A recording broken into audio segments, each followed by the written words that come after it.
Zo is Johannes Annema van Westergeest een webwinkel begonnen, nadat hij bij een reorganisatie zijn betellen baan verleer. Hij zette uiteindelijk met een touwhandel vanuit huis met een webwinkel. Het is begonnen met handelen in gebroekte touwen en dat slag aan, dat ging via Marktplaats. En later heb ik betocht omdat ik mijn nijtouw te doen en dat in een webshop, dus ik internetverkeer. Want er weer wel verlet van touw.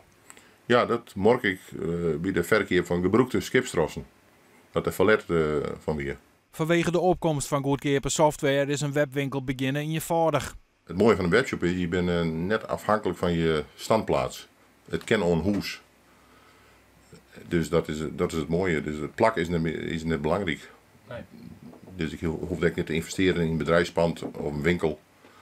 Dus het is op die manier makkelijker opstarten. Een belangrijke factor voor het succes van een webwinkel is betrouwbaarheid. En dat zit Friesen in het bloed. Dat merk ik als ik klantcontacten heb. Men is altijd wel tevreden door dat ik gewoon nakom wat ik beloof. En dat is misschien een beetje een noordelijke mentaliteit, een Friese mentaliteit.